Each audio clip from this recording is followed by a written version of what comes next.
Vamos pedir para o nosso companheiro aqui, Paulo Sumariva, que vai... Isso, deu certo. Vai comandar aqui, tem que ampliar. Tem que ampliar aqui, ó. Aqui dentro, vai aí, é mais.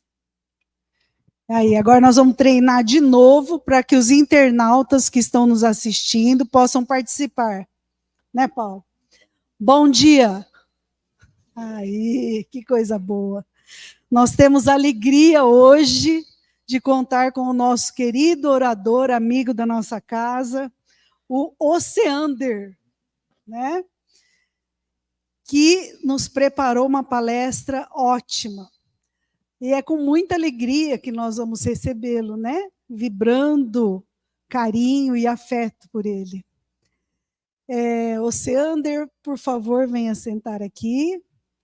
Nós vamos, como sempre fazemos, dar alguns recadinhos. Primeiro, nós temos hoje aqui o doce de cidra, que está lá na frente para quem quiser adquirir. Doação graciosa do seu Augusto, que fez o doce para nós. Nossa gratidão, seu Augusto.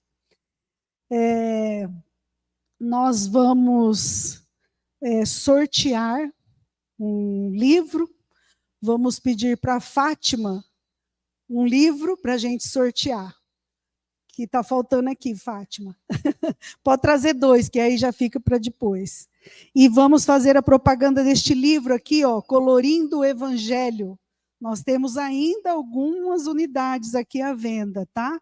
É muito interessante quem tiver criança na família para dar de presente, é muito interessante, é para colorir o Evangelho e vale a pena conversar com a criança sobre o Evangelho de nosso Senhor Jesus Cristo, né? Que é uma alegria. Nós temos evangelização infantil, a professora que está lá já com as crianças, e é um convite que nós fazemos a todos que têm crianças, trazerem as crianças para a evangelização infantil, para que elas possam, desde pequeninas, conhecer, aprender sobre o Evangelho de nosso Senhor Jesus Cristo. Obrigada, Fátima. Então, nós vamos fazer o sorteio, seu Augusto. Isso. O sorteio, vamos pedir para o Oceander escolher um número. Número 31. Número 31. Quem tem a mensagem de número 31?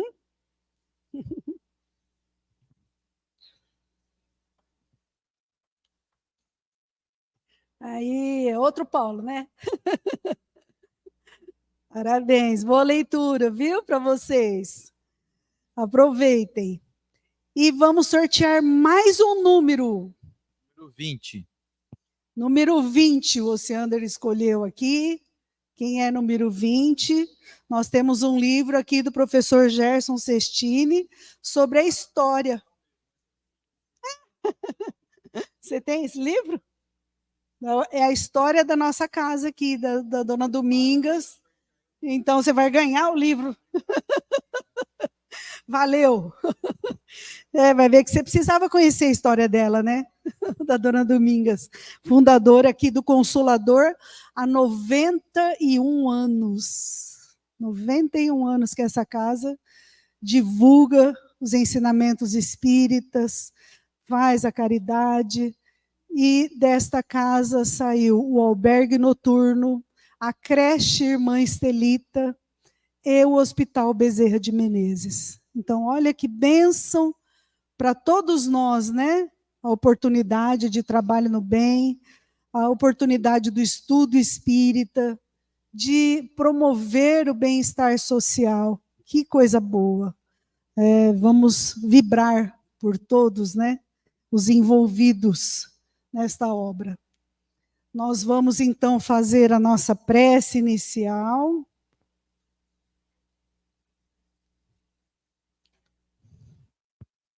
Respirando profundamente.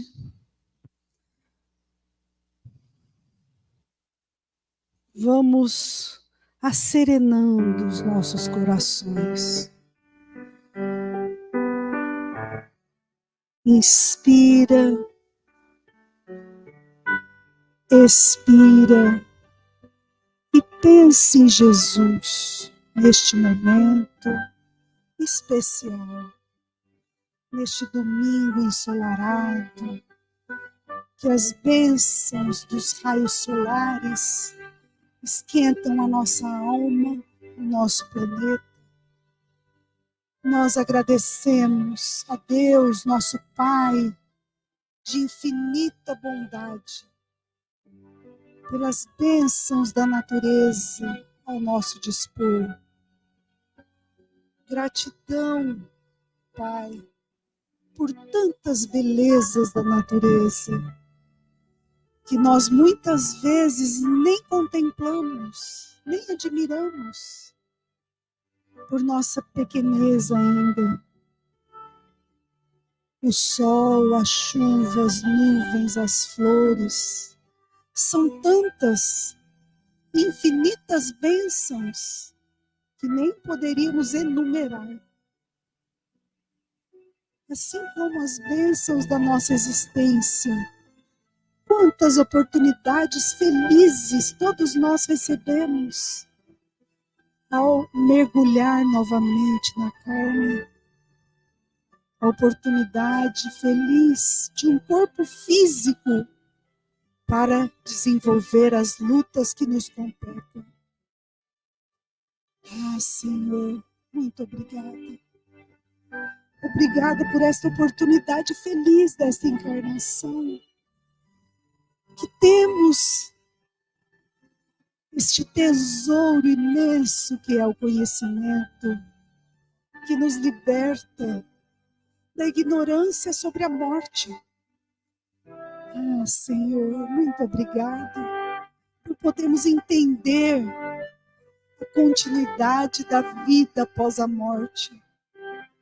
Que os nossos amores vão e continuam a viver. Ah, Senhor, muito obrigada. Obrigada por nos enviar Jesus, nosso mestre amorado, que veio aqui na terra nos ensinar o caminho da verdadeira vida, a vida espiritual.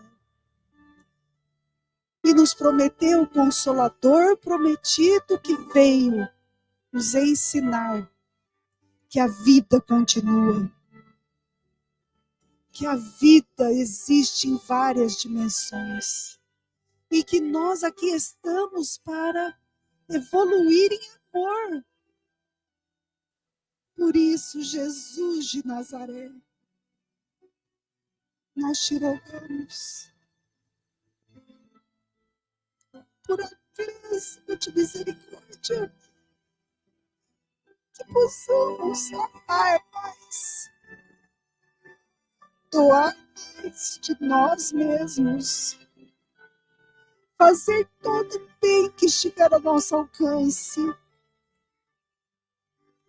evitando os desgastes, os conflitos, as divergências, as discussões, e aprendendo cada vez mais a conviver em paz, a fazer o que é certo, o que é correto, o que é bom, apesar de tudo. Oh, Jesus, ilumina todos nós, para que aproveitemos ao máximo essa encarnação, para que quando chegarmos do outro lado da vida, tenhamos o coração repleto de amor e de alegria cristã, por termos nos esforçado para vivenciar intensamente os teus ensinamentos. Abençoe, Senhor, o nosso propósito de melhoria íntima. Abençoe o nosso querido orador e envolva todos nós, Senhor, em vibrações de alegria cristã. Sê conosco, Jesus, hoje e sempre, que assim seja.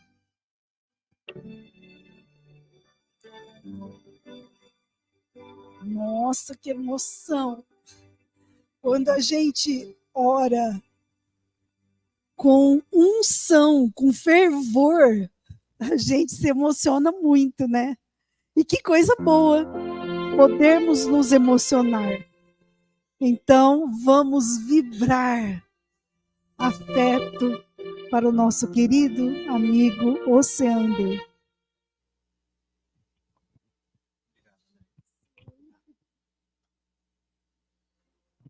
Bom dia, caros amigos. Sempre uma alegria estar aqui com vocês. Mais perto um pouquinho? Pronto. Acho que agora vai, hein? Tirar aqui o mousezinho aqui da... Sim.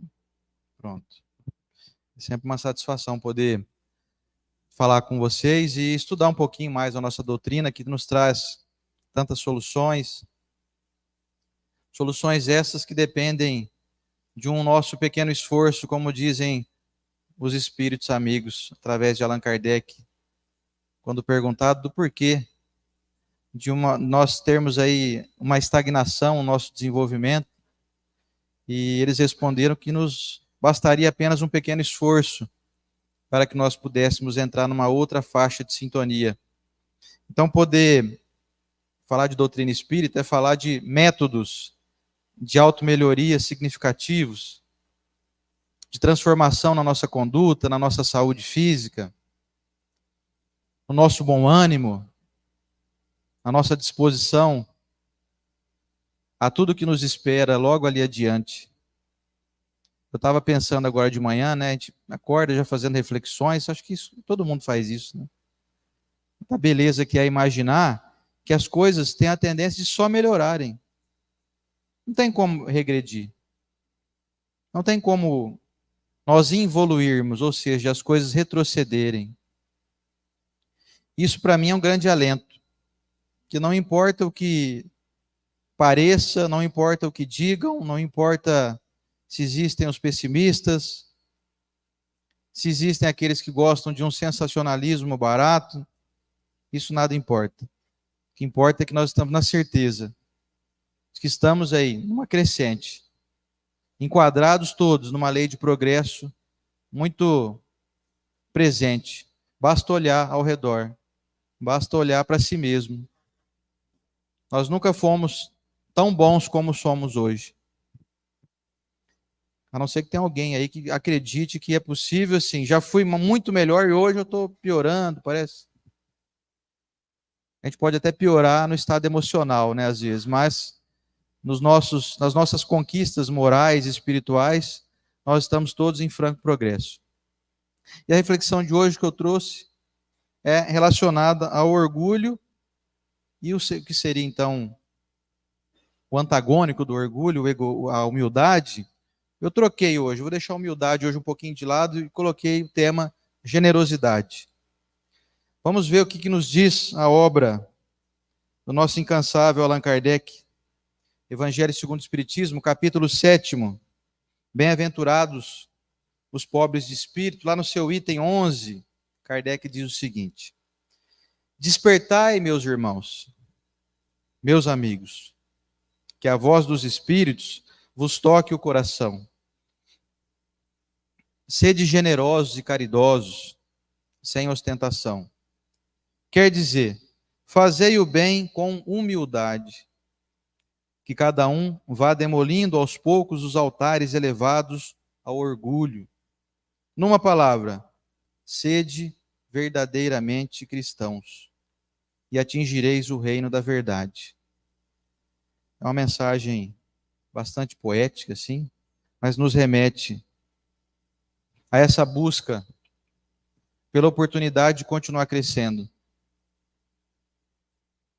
Sem essa capacidade de se enxergar como ainda incompleto, sem esse tônus de preciso continuar aprendendo, porque eu nunca vou chegar a um dia parar de aprender, porque se esse dia chegasse, haveria um momento então que nós nos igualaríamos a Deus, e esse dia não vai chegar. De modo que somos aí aprendizes eternos. Uma perspectiva boa, de como foi falado agora há pouco. Que tudo melhora, então, quer dizer, estamos recebendo alento para poder continuar aprendendo. E a recomendação, então, é de que nós desenvolvamos essa habilidade, esse reconhecimento de que ainda somos incompletos e que nós precisamos continuar nessa marcha. Ainda no Evangelho segundo o Espiritismo, no capítulo 9, Kardec traz a cólera. Ele diz assim: o orgulho vos induz a julgardes mais do que sois. Ou seja, o orgulho é a incapacidade de você se enxergar como alguém que é falho, que é passível de erro, é passível de não conseguir realizar as coisas de maneira absoluta. É aquele que se torna tão inflexível que qualquer ventinho quebra e racha ele no meio. E eu trouxe alguns exemplos aqui para poder demonstrar que dentro da nossa consciência nós podemos nos identificar com alguns desses exemplos. E eu me identifiquei acho que com todos aqui, não em uma proporção muito grandiosa, mas sem dúvida nenhuma nós temos aí algumas questões que nós realizamos no nosso cotidiano que demonstra que ainda somos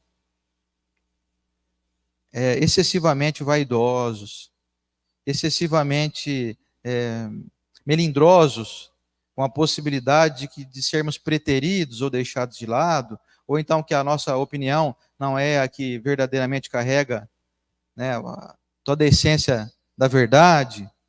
Vamos lá, olha só. Primeiro exemplo. Quando uma pessoa humilde comete um erro, ela diz assim: eu me equivoquei. Pois então a sua intenção é de crescer, de aprender. Ela reconhece. Quando uma pessoa orgulhosa comete um erro, ela diz assim: não foi minha culpa. Porque ela se acha acima de qualquer suspeita. É o indivíduo que consegue delegar funções, né? Quando ele erra, a culpa é sempre das circunstâncias. Ah, mas sabe por quê? É porque ele me atrapalhou ali, sabe? Eu errei porque eu estava prestando atenção no outro ali que passou ali atrás. Quer dizer, é um orgulho disfarçado isso. É uma perfectibilidade que nós consideramos que temos, mas não temos. Agora é bacana reconhecer, né? Eu errei, eu estava tentando acertar. Eu vou melhorar. Isso não nos torna menores. Nós temos um medo intrínseco dentro de nós de sermos preteridos, sermos deixados de lado. Esse medo nos assombra e nos coloca numa posição perigosa. Você acaba sendo alguém mal visto, mal desejado. As pessoas não querem ficar perto de você. Ah, chegou o perfeitão, olha lá, ó. Não é o prefeitão, não, tá, gente? É o perfeitão. Não erra nunca. Que coisa, hein? Deve ser muito, assim, é constrangedor imaginar assim: poxa, você está aí sempre coberto de razão, hein? Que coisa interessante.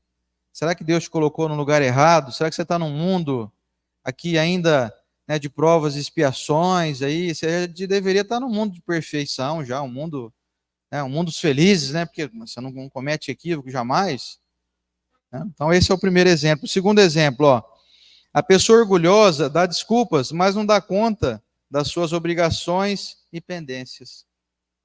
Porque ela sempre coloca empecilhos para justificar e para ela não admitir que ela é realmente incompleta. Quando ela não cumpre um horário combinado, por exemplo, um horário pré-determinado, ela fala: não, isso aqui foi o trânsito que me atrapalhou. Ah, foi um acidente ali. Ah, foi porque a minha esposa me atrasou. Ela não admite que ela não se planeja melhor, que ela não consegue calcular possíveis erros. Então ela joga culpa nas circunstâncias. Ela não admite que ela não é bem organizada, que ela não consegue ainda estabelecer critérios para poder se planejar e ter folga, por exemplo, chegar com folga a um compromisso com hora pré-determinada. Uma pessoa humilde se compromete e realiza. Quer dizer, bem diferente. Ela calcula antes, ela planeja poder realizar aquilo de maneira otimizada e não comete esse tipo de equívoco. Uma pessoa orgulhosa se acha irretocável, ou seja, já estou ótimo, já não preciso melhorar em nada. A pessoa humilde diz: tenho algumas virtudes, porém não sou ainda tão bom como eu gostaria de ser. Não é demérito algum reconhecer que nós temos virtudes já, algumas em desenvolvimento ainda inicial, outras já mais adiantadas. Mas todos nós estamos caminhando, nós não somos completos em nada. Se você se considera alguém muito paciente, por exemplo, que é uma coisa muito rara, alguém extremamente tolerante, pode ter certeza que você não é 100% paciente nem tolerante.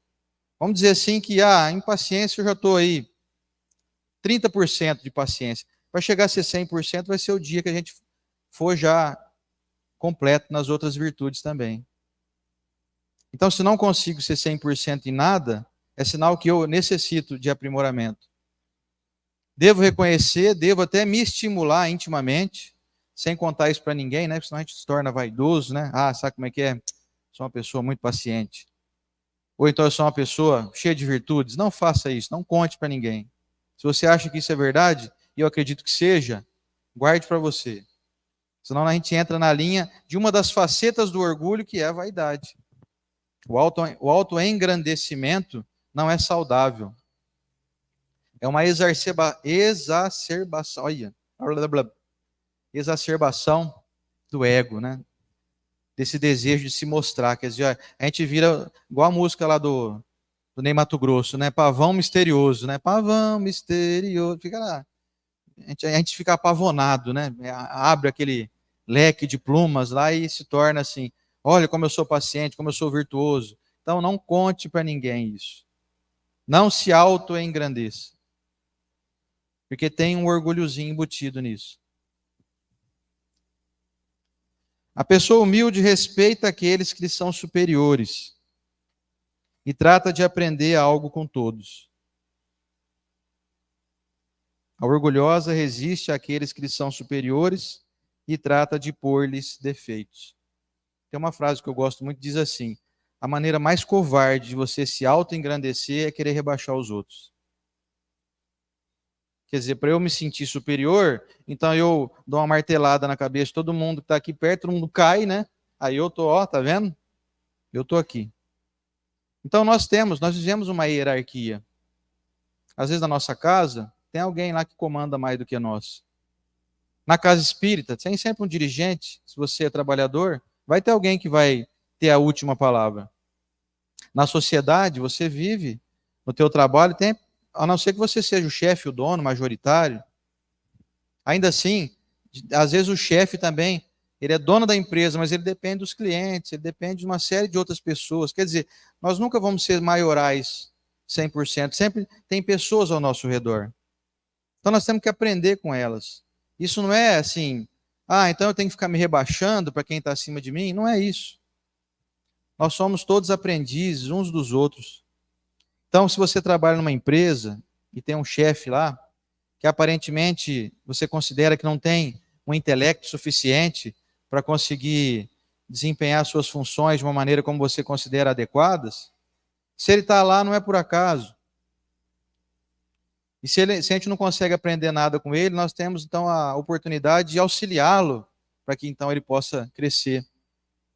Isso sem nos diminuir, sem nos tornar aí menores. Não haverá rebaixamento daqueles que se diminuem. Tem uma frase do Augusto Cury que eu gosto muito, ele diz assim: nunca alguém tão grande se fez pequeno para tornar maior os menores. Falando de Jesus. Portanto, se o maior de todos que esteve aqui entre nós, que a Andréia trouxe bastante aqui a fala, né, André, citando o nosso mestre Jesus. Se ele que ajudou na formação desse mundo, como consta no livro A Caminho da Luz, desenvolvendo planícies, escolhendo onde seriam colocadas as montanhas, como é que seria a formação geológica do planeta com seus continentes. Se alguém que tem uma capacidade de determinar isso, esteve aqui entre nós e nunca se julgou superior, nunca olhou para ninguém de nariz empinado, o que dirá então qual caminho nós devemos tomar? Sendo que estamos todos matriculados na mesma escola, na mesma série. Alguns tiram nota 8, outros tiram nota 2, 3, mas está todo mundo na mesma sala de aula. É preciso observar isso.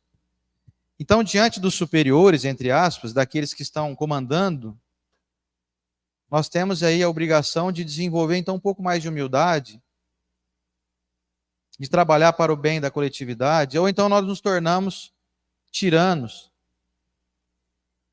Nos tornamos pessoas assim que não colaboram para o crescimento, por exemplo, de uma empresa. Aqui vamos citar a parte de uma empresa onde você trabalha. E aí ele diz aqui assim, ó.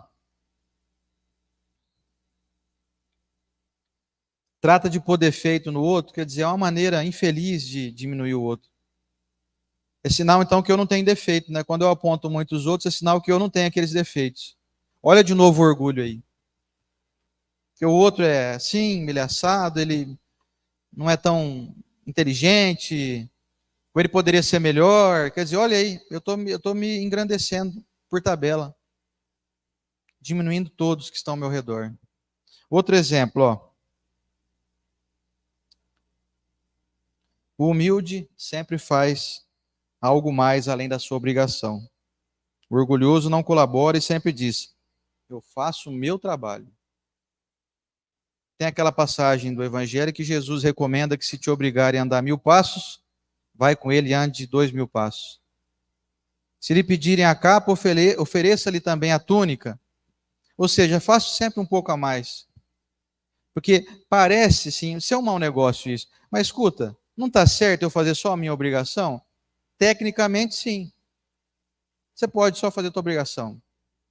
Entra no horário combinado, sai no horário combinado, faz o serviço combinado e ok, vai embora para tua casa numa boa.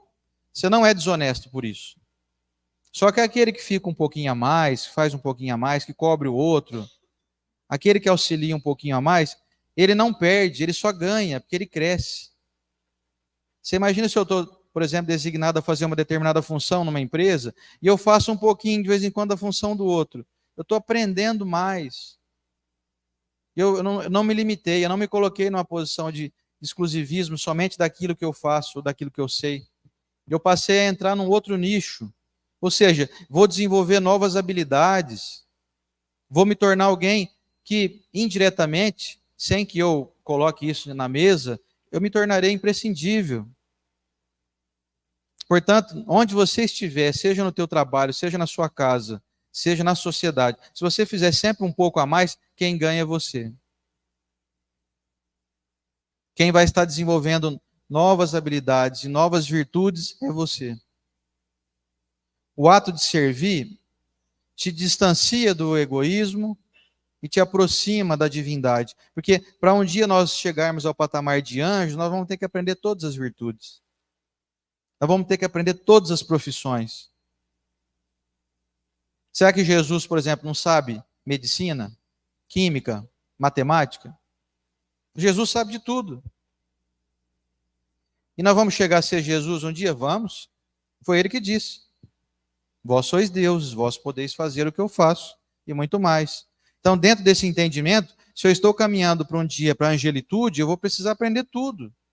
Que tal começar agora, fazendo um pequeno favor, prestando um pequeno auxílio àquele que eventualmente está aqui ao meu lado e que não está podendo realizar aquela tarefa, ou precisa ir embora mais cedo, está indo buscar um filho na escola?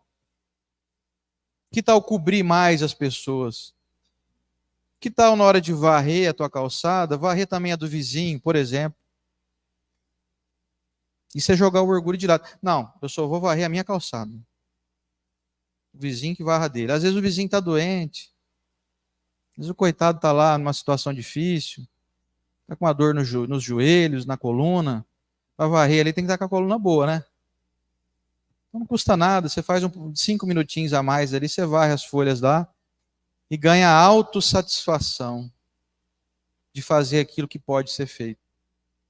Mesmo que o vizinho nunca te agradeça. Nunca ele reconheça nada. Ele não vai te agradecer, ele não vai te elogiar nada. Mas quem se desenvolve é a pessoa que pratica isso. Uma pessoa humilde diz assim: deve haver uma maneira melhor para fazer isso. E eu vou descobrir. A pessoa orgulhosa afirma: sempre fiz assim, eu não vou mudar meu estilo. Eu nasci assim, eu cresci assim. Lembra da música da Gabriela? É a famosa síndrome da Gabriela.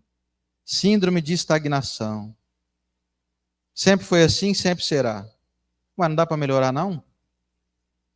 Eu tenho certeza que alguns anos atrás não tínhamos lâmpadas de LED aqui em cima, né, André? Tinha? Não tinha. Não tinha um microfone tão bom igual esse aqui, né?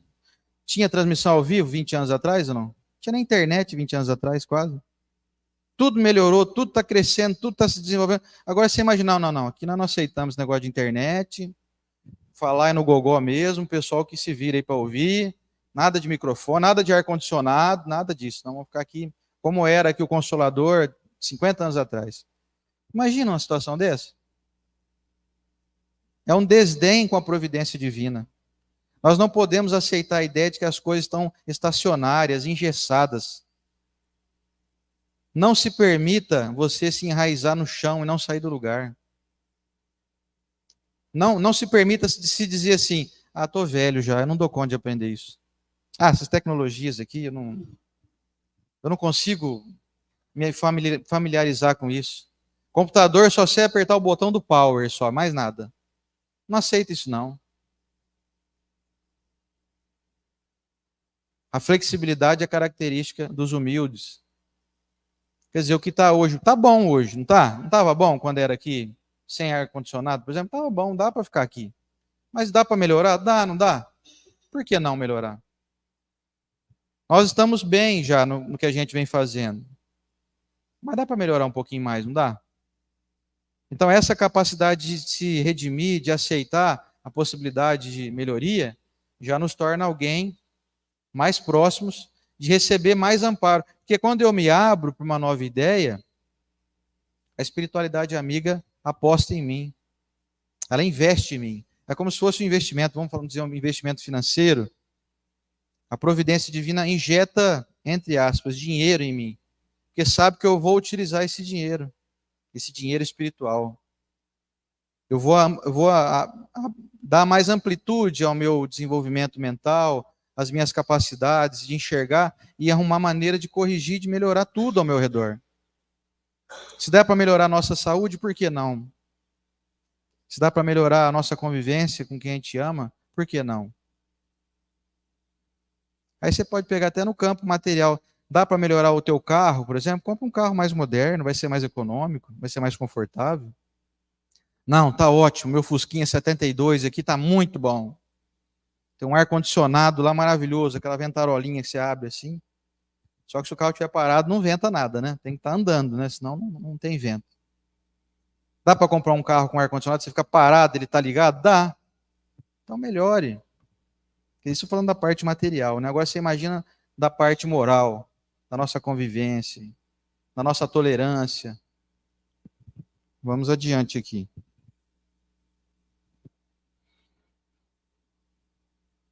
A pessoa humilde compartilha suas experiências com colegas e amigos. O orgulhoso as guarda para si mesmo porque teme a concorrência. Se você tem medo de concorrência, pode ter certeza de uma coisa. Seus concorrentes já estão na tua frente já. Por isso você está com medo. Se você é seguro de si mesmo, você oferece o melhor material. Não tem nada a temer. E aí você fala assim, não vou compartilhar nada não, porque vai que o pessoal aí vem e me engole, né? Os concorrentes. Diz um ditado antigo que o sol nasceu para todos. Você não vai dar conta de vender o teu produto para todo mundo. Nós vivemos numa sociedade, ainda bem, muito numerosa. Então não tema, compartilhe. E quando você compartilha, você dá abertura para que outros melhores que você compartilhem com você também.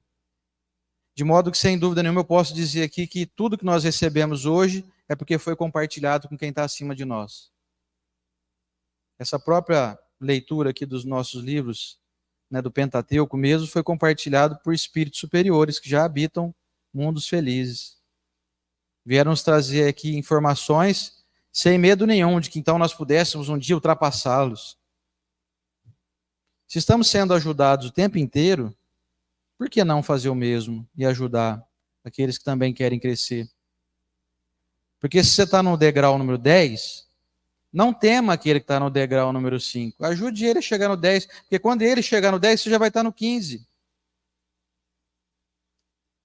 Então não há o que temer, não há o que ser perdido.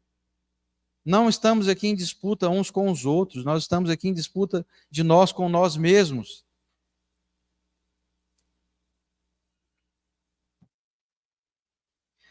A pessoa orgulhosa não aceita críticas. A humilde está sempre disposta a ouvir todas as opiniões e reter as melhores. Ninguém gosta de ser criticado. Isso é fato.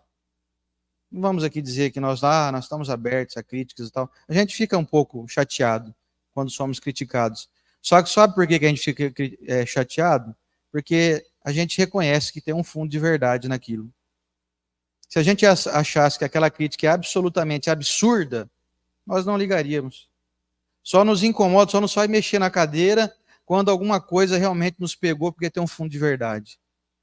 Portanto, o Evangelho é muito taxativo em nos dizer que os nossos amigos são grandes estimuladores ao nosso progresso. Eles nos estimulam, eles ressaltam as nossas virtudes, e os nossos, entre aspas, inimigos, são aqueles que sempre pegam o nosso ponto fraco. E de modo indireto estão nos ajudando a eliminar esse ponto fraco. Então não há o que temer. Se a crítica é infundada, ela cai por terra. Ela não nos atingirá. E se ela tiver algum fundamento, está aí uma oportunidade da gente se redimir, da gente crescer, da gente se aperfeiçoar. Quem é humilde, cresce sempre. Quem é orgulhoso, fica estagnado, iludido na falsa posição de superioridade. O orgulhoso se diz cético, por achar que não pode haver nada no universo que ele desconheça. O humilde reverencia ao Criador todos os dias, porque sabe que há muitas verdades que ainda desconhece. Então, sem parecer crítico aos que se dizem ateus, mas é uma grande verdade essa. Não acredita em Deus. Então, você acredita em quê? O que é que existe, então, que sobrepõe a Deus? A pessoa não sabe responder. Ah, não, coisa do acaso. É um acaso. É uma resposta simples. Para a pessoa não reconhecer assim, realmente eu não sei. Mas eu não quero saber, então eu prefiro dizer que sou ateu. Será que se pegar um monte de palavras e jogar assim aleatoriamente, e misturar tudo assim, depois de começar a ler uma por uma, dá para se formar um livro? Dá para se formar um livro que seja compreendido? A resposta é não.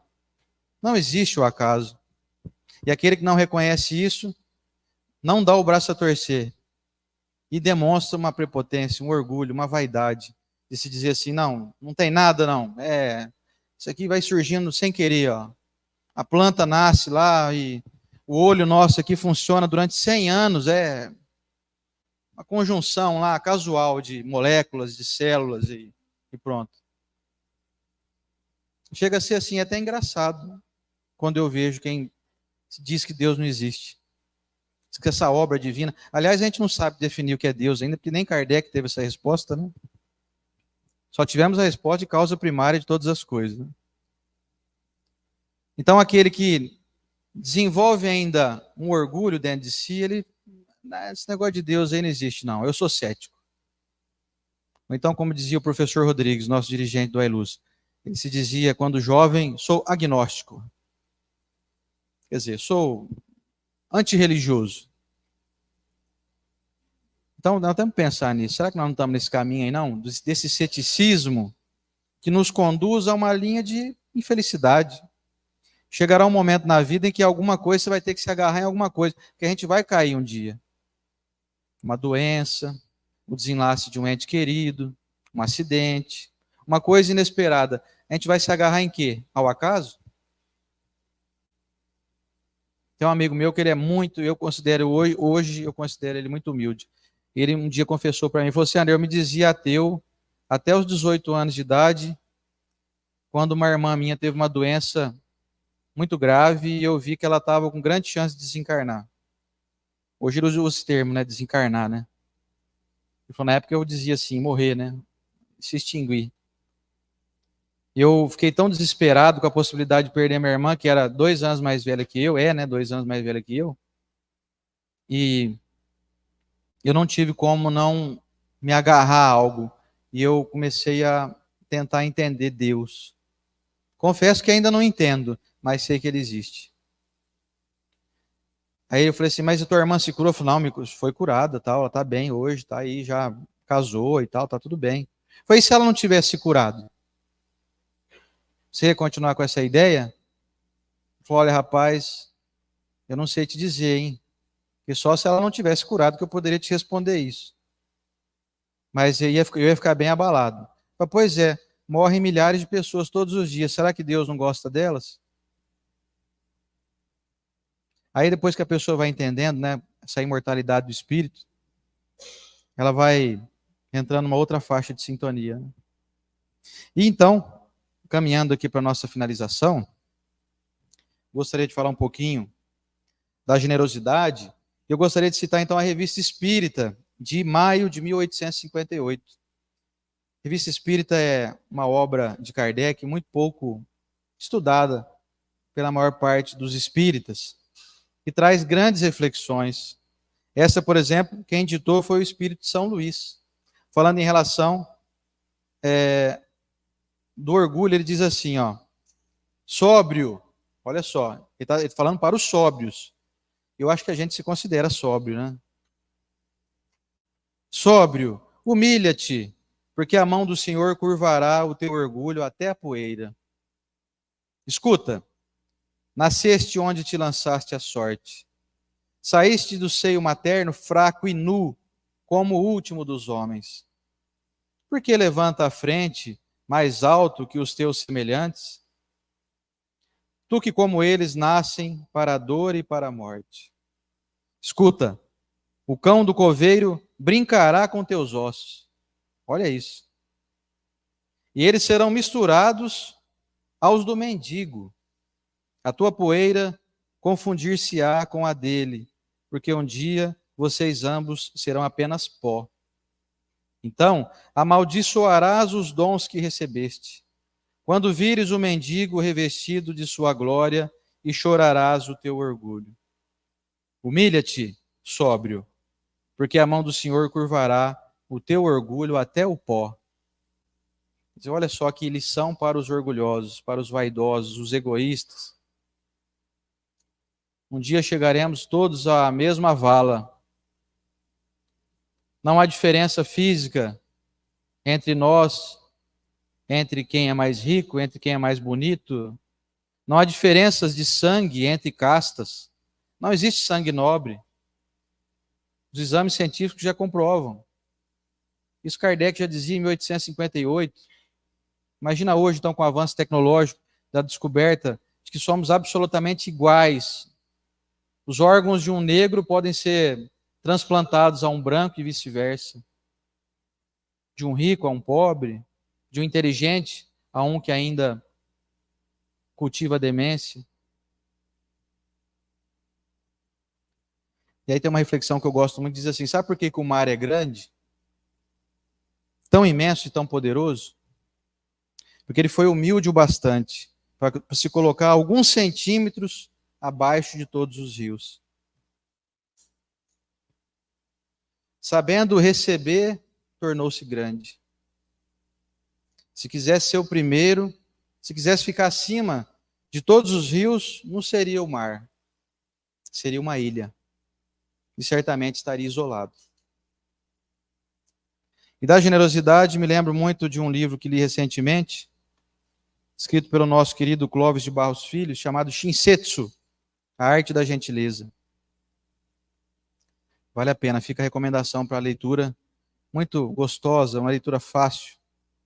O professor Clóvis, que é aqui professor da USP de São Paulo, Clóvis de Barros Filho, começa o livro trazendo uma distinção de uma generosidade que ele recebeu. Ele conta que uma viagem entre São Paulo e Tóquio, para fazer uma conferência, ao entrar no avião, ele se posicionou, sentou na sua poltrona, e logo à sua frente se sentou um jovem de características orientais. Se sentou, passados mais ou menos um minuto, ele se levantou e foi até o professor Clóvis dizer a seguinte frase: o senhor permitiria que eu reclinasse um pouco o banco, onde eu estou aqui sentado à sua frente? O professor Clóvis, surpreso com a pergunta, lhe disse prontamente: por favor, fique à vontade. O rapaz voltou, se sentou ao banco e reclinou somente um pouco o encosto. Então ele poderia ter inclinado um pouco mais e dado uma sufocadinha ali no professor Clóvis, né? Mas ele reclinou só um pouco, para não incomodar aquele que está atrás. E aí o professor Clóvis, então, desenvolveu um livro baseado nesse momento. E ele refletiu dizendo o seguinte: por que aquele jovem veio me pedir autorização, sendo que ele tinha o direito de reclinar o banco tanto que ele quisesse? Ele pagou a passagem igual eu. Nos limites da capacidade elétrica do banco ali, de se reclinar, ele poderia usar até o máximo, sem prestar contas a ninguém. Mas ele escolheu me perguntar para ver se talvez pudesse me causar algum tipo de incômodo. Esse ato de generosidade, de gentileza, me tocou tão profundamente que eu comecei a refletir e fui descobrir que na cultura oriental tinha um termo chamado shinsetsu, na cultura japonesa em específico, que é essa arte de ser gentil gratuitamente, sem esperar nada em troca. Generosidade por apenas cultivo de paz íntima. Olha que ele falou assim, olha, me arrependo, no final do livro ele diz assim, me arrependo tanto de não ter parado para conversar com aquele jovem, para saber quem ele é, onde ele mora, qual o seu nome. Eu acabei ficando a viagem ali, entretido com os meus pensamentos, com as minhas tarefas, e chegamos ao destino, e ele saiu, eu também saí, e nunca mais, não sei quem é esse jovem. Eu fico torcendo até para que esse jovem apareça um dia e fale, ó, fui eu aquele dia lá, viu? Para continuar essa história aí, para ser estudado quem age dessa maneira. Tem aquela música famosa, que a Andréia deve cantar muito, né, Andréia? Fica sempre um pouco de perfume nas mãos que oferecem rosas, as mãos que sabem ser generosas. Pois é. Portanto, se a gente quiser se perfumar, nós temos que arrumar um jeito de perfumar todos que estão ao nosso redor. Generosidade é isso, é não se preocupar. Porque quando você compartilha a sua luz não se perde. É como uma vela que é capaz de acender outras 1000 sem perder o seu brilho. Você não se diminui, você não perde, não tem prejuízo em servir, em se preocupar com o outro, em querer ser generoso, ser gentil, cultivar isso. Não há perda, não há prejuízo para quem faz isso. O professor Rodrigues, de novo citando ele aqui, como um grande mestre, mais de 20 anos que eu estou lá no Ailus com ele, ele faz uma analogia que eu acho interessante, ele diz assim, quando a gente nasce, Deus coloca uma carteira no nosso bolso. Dentro dessa carteira, ele coloca uma nota de R$2, né? Uma nota de 5, uma de 10, uma de 20, uma de 50 e uma de 100. Agora tem a de 200 também, né? Então você nasce com dinheiro ali no teu bolso. Todo o dinheiro que você doa, Deus já vai lá e repõe. Ah, vou doar 5. Doar para alguém o meu tempo, a minha atenção, a minha paciência, a minha generosidade, já é reposto automaticamente, porque Deus entende que você se coloca na posição de participante da obra divina. Então não há prejuízo, você nunca perde. Você sempre repassa aquilo que não é teu, é mais ou menos assim. Então, se nós conseguirmos um dia desenvolver esse senso, não haverá prejuízo, não haverá motivo para a gente se dizer assim, perdi meu tempo. Aquele jovem talvez poderia ter viajado um pouquinho mais confortável, um pouquinho mais reclinado, porque a viagem de São Paulo ao Japão é muito longa, né? Quase 24 horas. Ele poderia ter reclinado um pouquinho mais, mas ele abriu mão, porque ele sabe que iria causar um certo desconforto em quem está atrás. E quem já entende um pouquinho de energia, de magnetismo, como Kardec estudou muito, sabe que não é bacana você receber magnetismo de gente que está vibrando contra você ali. Desgramado esse cara, né? Está quase com a cabeça aqui na minha boca, aqui, ó. Né? Tá lá deitadão, lá numa boa. Por que não, né? Os aviões podiam ser mais bem projetados na viagem de primeira classe. R$80 mil a passagem só para o Japão, barato. Então, assim, não tem dinheiro para viajar de primeira classe, então colabora com quem também não tem, sabe? Você tá, o teu redor está cheio de gente aí com anseios, com vontades. Todo mundo quer ser feliz. Tem que ter um pouquinho mais de paciência com as pessoas. Tem que ter um olhar um pouquinho mais compreensivo, mais manso. Vamos ver o que diz aqui Kardec sobre generosidade, ó. Evangelho segundo o Espiritismo, capítulo 13. A verdadeira generosidade adquire toda a sublimidade quando o benfeitor, invertendo os papéis, acha meios de figurar como beneficiado diante daquele a quem presta serviço. Ou seja, eu nunca vou beneficiar as pessoas e falar para elas, tá vendo? Estou te ajudando aí, hein? Você viu como é que é? Sabe como é que é, né? Eu sou um cara muito generoso, desculpa aí, tá? Quer dizer, você coloca a pessoa na situação de constrangimento. O verdadeiro, então, beneficiário é aquele que se coloca em igualdade com o outro, que recebe. Porque momentaneamente o outro está numa posição mais difícil, com certas perdas, com certas dificuldades. Então, sabendo disso, não querendo deixar o outro constrangido, o beneficiado, o bom beneficiado, aliás, o bom beneficiário, aquele que beneficia, ele não se engrandece, ele deixa o outro bastante confortável. É aquele que, por exemplo, você vai doar uma cesta básica, você não vai tirar foto para pôr na rede social. Você vai lá, deixa a cesta básica no cantinho assim, tem um cafezinho aí, você nem finge que você nem lembra que você trouxe a cesta básica. Deixa no canto lá e vai embora. Toma um cafezinho, a pessoa, cafezinho que ela fez e vaza, vai embora. Ajuda sem esperar reconhecimento.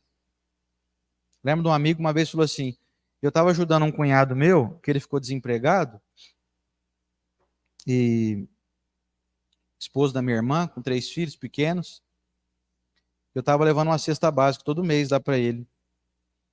Aí um dia, eu cheguei lá, você acredita que ele não foi me receber?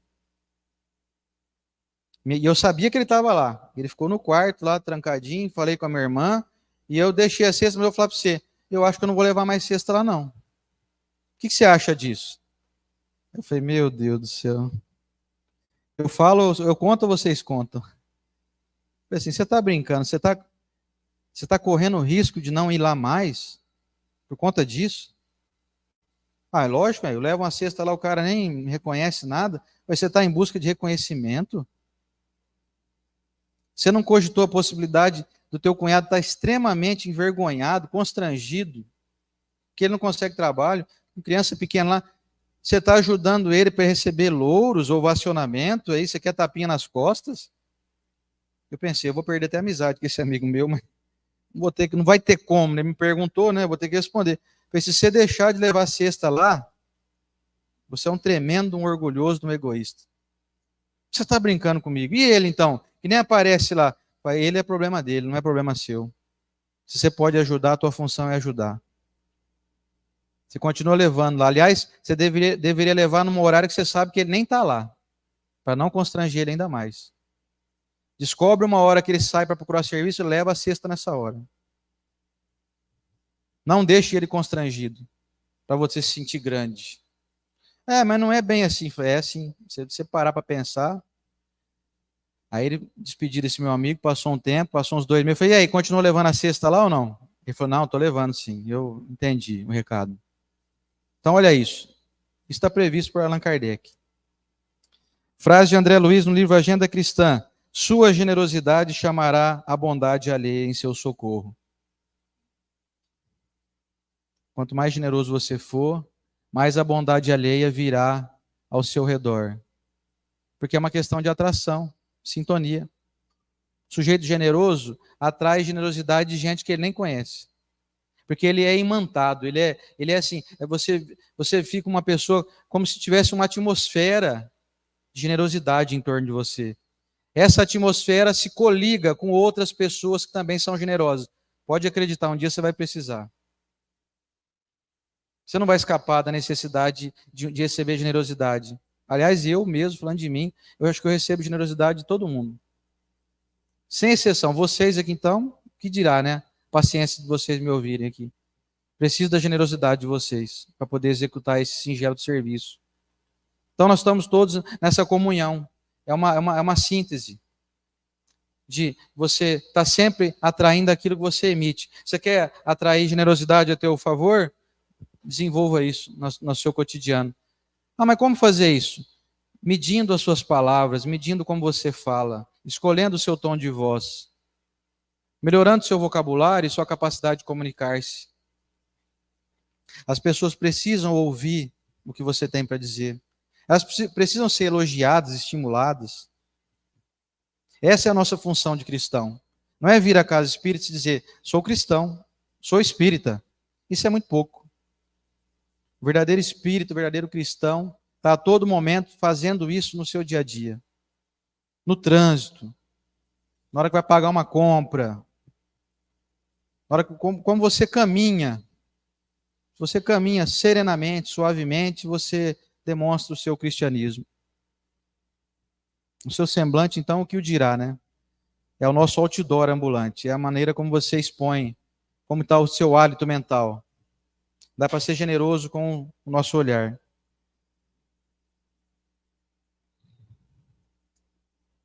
Seremos generosos quando estivermos despreocupados em conjugar o verbo ter. Ter algo, ter razão, ter alguém, pois nossas preocupações serão as de oferecer a gentileza, a amizade, a companhia, a compreensão.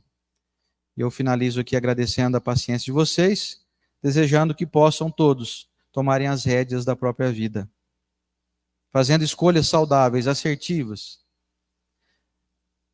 Não é uma prece isso que eu vou dizer, mas pode-se dizer que sim, indiretamente.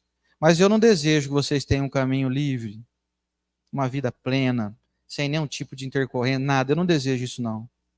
Porque senão nós estaremos fadados aí a uma ociosidade perigosa, a um excesso de conforto que nos coloca numa posição de pouco desenvolvimento espiritual. Mas eu desejo que quando surgirem as adversidades, que vocês, nós, eu, todos possamos fazer boas escolhas.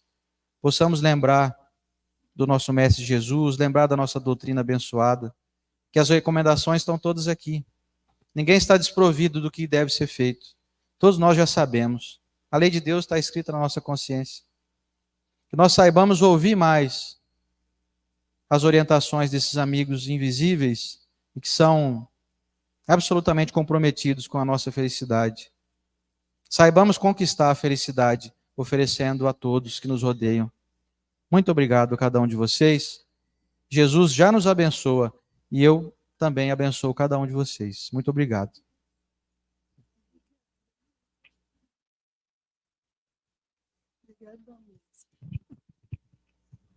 Coisa boa, né, gente? Refletir sobre esses ensinamentos que a doutrina espírita nos ajuda tanto, né? Quando a gente vai estudando, quanto mais a gente estuda, mais a gente vê que a gente precisa melhorar e aprender mais. Mas eu gostei muito, viu, Sandro? E você me fez lembrar daquela frase que se diz, né, quando tem duas pessoas em conflito, e aí você tem duas saídas. O que você quer? Ter razão ou ser feliz?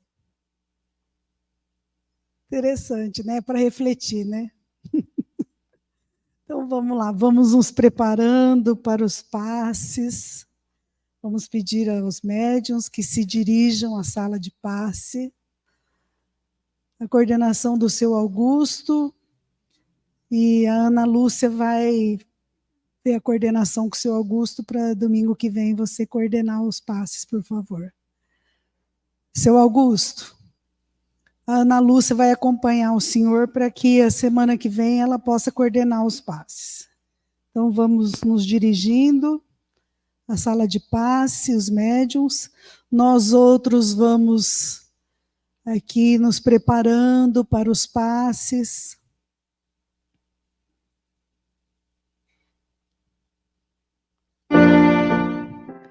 Quem quiser buscar as crianças para receberem os passes, também os responsáveis.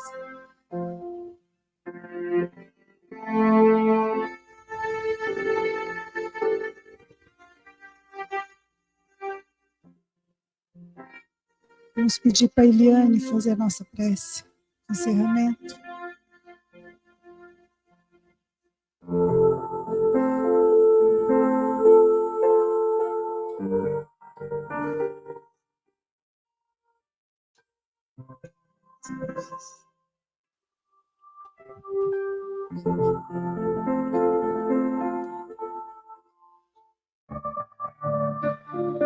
Mestre Jesus, amigos espirituais, aproveitando neste momento os bons fluidos, que possamos receber do alto a paz, o amor do nosso Mestre Jesus, do nosso amigo incansável, que a todo momento está nos auxiliando nas escolhas, nas boas escolhas da nossa caminhada terrestre.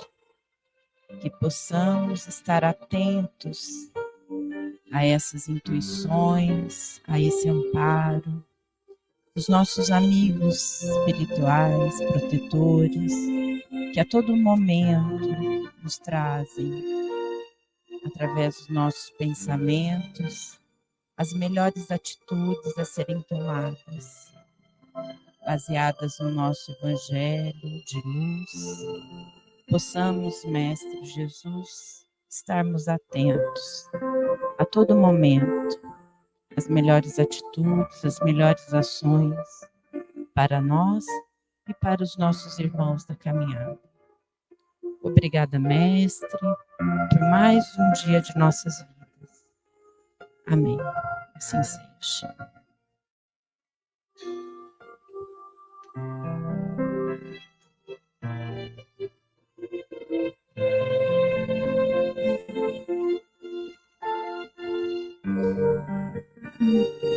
Desejamos a todos uma ótima semana. Aos internautas, o nosso abraço. Que Jesus nos envolva.